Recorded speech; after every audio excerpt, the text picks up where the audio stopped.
I'm Shay, I'm Ebony. and this is our at-home insemination video.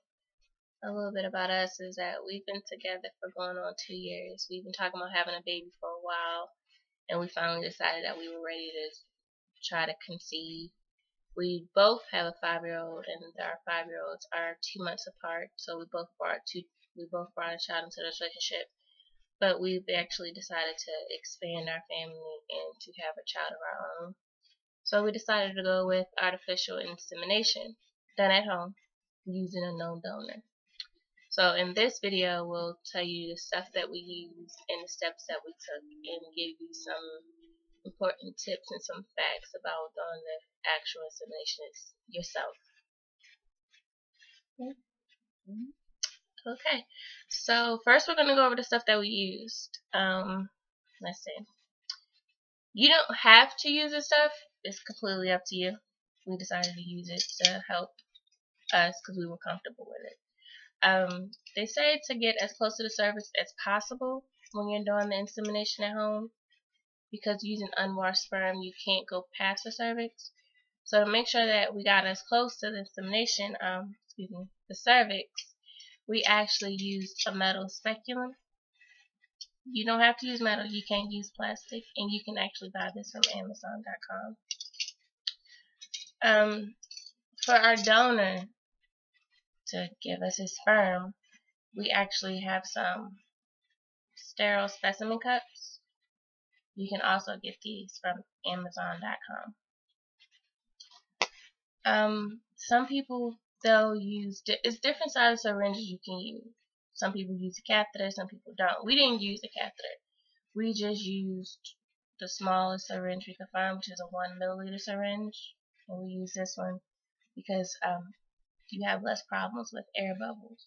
And we didn't have any problems with air bubbles with this. So what we did is because Ebony's actually the one that we tried with first, I just opened her up as much as I could, which was until she was uncomfortable, so I could see the cervix, and I didn't go past her cervix. I just squirted this, using the syringe, I squirted the sperm as close to her cervix as possible, because what most people don't know, and what we found out through research, is that the cervix is a natural process of washing or cleaning the sperm. So that's important for you to know. Don't go past the cervix. And you have to squirt it in there slowly so it won't come right back out. Yeah, you have to draw it up slowly because you can damage the sperm, and to inseminate slowly, or else you do it fast, it's just going to roll right out. Another thing we try to use are the soft cups that a lot of people have been using on for at-home insemination. Some people, they actually don't use a syringe, they just use a soft cup. We decided to try both, so we use a syringe, and then we inserted the soft cups inside of Ebony to avoid any leakage. They come individually packaged inside of a box, and we'll open this for you so you can see. Okay, so this is what the soft cup looks like. It's like a plastic diaphragm. And some people, they'll just have people ejaculate inside of this, and then just insert it inside of the female. We tried it the first time, and it was very uncomfortable and painful for her. She didn't like it, so after that, we didn't try it again. Or they'll using the syringe, they'll just draw up from the soft cup and then insert it after you do the insemination to avoid any leakage. With using the soft cup on Ebony, we still had leakage, so we didn't use it anymore after that. Another thing that we use to avoid, just in case if we had any leakage, to avoid it getting on our bed, we have these these little pads.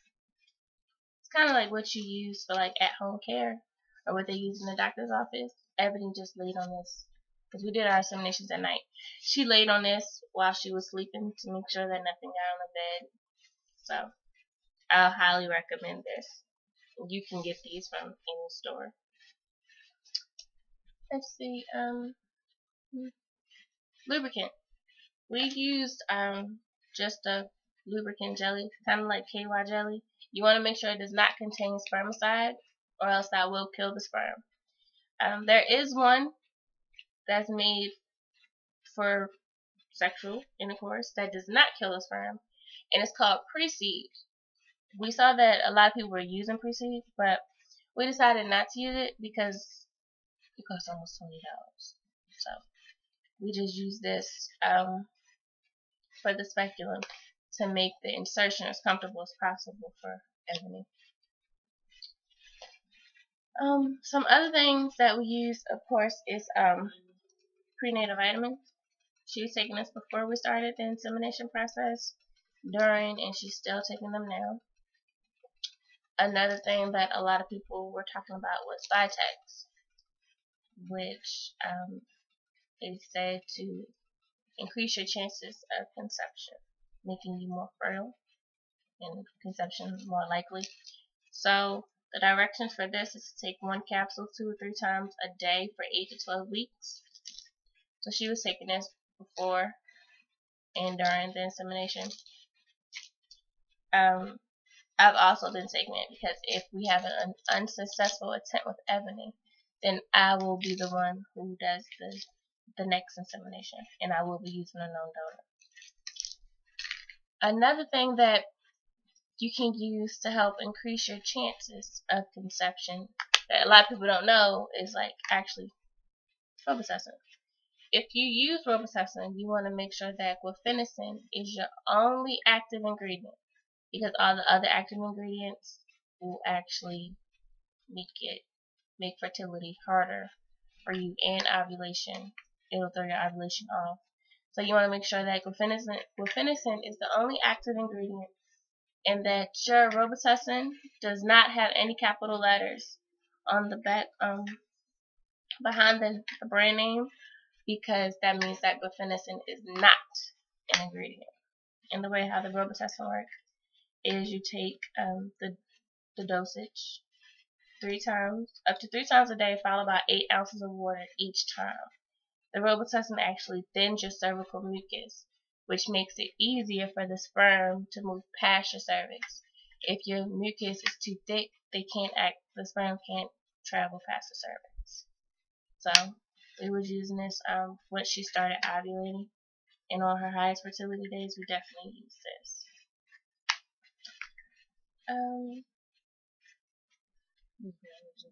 Yeah, to make sure that everything was as sterile and as bacteria free as possible. We have a bag of some gloves, which I used once the sperm was handed off to me. I already had them on my hand, and I kept them on my hands the whole entire time until after the insemination was done and everything was washed and cleaned. That's just to make sure that there's no bacteria, no chances of infection, no chances of me passing anything off to her, none of that. So we wanted to make sure we avoided that at all costs. Another thing is when we did have leakage, we didn't want to use baby wipes or toilet paper because we were concerned about it harming the sperm or actually messing up our chances. So what we have are some OB antiseptic wipes. So I just cleaned her up using these, and to make sure that we didn't mess up anything. So yeah, just for our general knowledge, because we was curious, we actually have one of these little spin wheel things that you see in the doctor's office. If you pinpoint when your last menstrual period is, it'll give you your estimated due date. So, and your ovulation dates, and it'll tell you exactly when you conceived and exactly when you're supposed to miss your period. So according to this,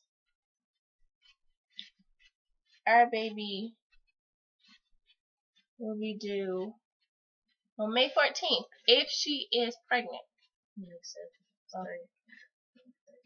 Yeah, May 7th, because we'll actually have induced. Her labor will actually get induced. We'll have a scheduled C-section. And that's just because of her history with her previous pregnancy and childbirth. we'll have an induced pregnancy. So our baby will actually be, if it was natural, it would be May 14th, but because of the induction, it'll be May 7th. We actually did the conception, last week? Yeah, from Sunday through Thursday. Yeah, we did it for around 5 days. We did the insemination once a day. And we definitely did it on the 2 days before and the day of her ovulation, because what I learned during this whole process is that sperm can live inside the body for up to 48 hours. So if you do it on a Sunday, just know your sperm can live up until Tuesday. So we did it every day to make sure that every day of the week was covered. So we wanted to make sure that we was actually going to get pregnant. We didn't just do it on the day, on her highest fertility day. We did it the whole entire ovulation period. I do recommend doing that because it doesn't hurt to do it that much. It does increase your chances, because if you do it one day, then you're really focused on that one time. But during the whole week, that actually did help ease the stress and worry. It helped me out a lot because I didn't have to. I felt like the pressure wasn't really on her for that one day. We actually had that whole week. Plus, we're not charting or taking ovulation tests, so just in case it was off, we did it for several days just to make sure we hit that date. And the reason why we decided not to chart or to do any of the basal body temperature and stuff is because we both have had previous pregnancies, and we both feel as though we know our bodies well enough to know when we're ovulating, because our body does show us signs of when we're ovulating, so we can pretty much tell. So we decided not to chart, and we do use an app to help track our periods, which helps give us our estimated ovulation days. The app we use is PinkPad. We really like that app. I think Ebony likes it more than me because there are actually forums on there for different things, like first time trying to conceive, and people who's having problems conceiving, or people who's had history of miscarriages, or other lesbian couples like ourselves, or if you have any other like female organ problems like polycystic ovary syndrome or PID, or anything that hinders you from conceiving or hinders your fertility. That app does have forms of it, so you can talk to a lot of different people who are going through the same things that you're going through. They give you tips, they ask for advice, you can give advice. It's a really good app, so I definitely recommend you using it. Out of all the apps that we've used during the past and now, PinkPad is definitely the best and that's just my opinion. it is. Yeah, so that's our opinion. PinkPad is the best. We like it. You're gonna like it. So just go whatever works for you. So let's see. We also will be making an update video. I can test as early as next Monday, even though I'll probably wait till Thursday or Friday if she doesn't get down my throat about testing. She's already showing signs and symptoms like nausea, dizziness, fatigue, cravings, cramping in her stomach, and she's already had spotting. So my fingers are crossed that she's pregnant because I want a baby.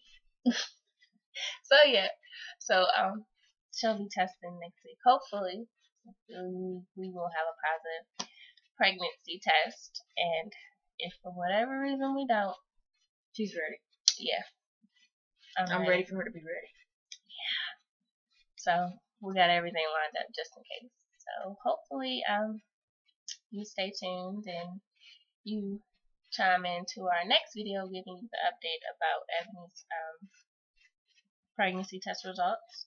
We also will be doing other videos, just like random videos, because we have a lot to talk about.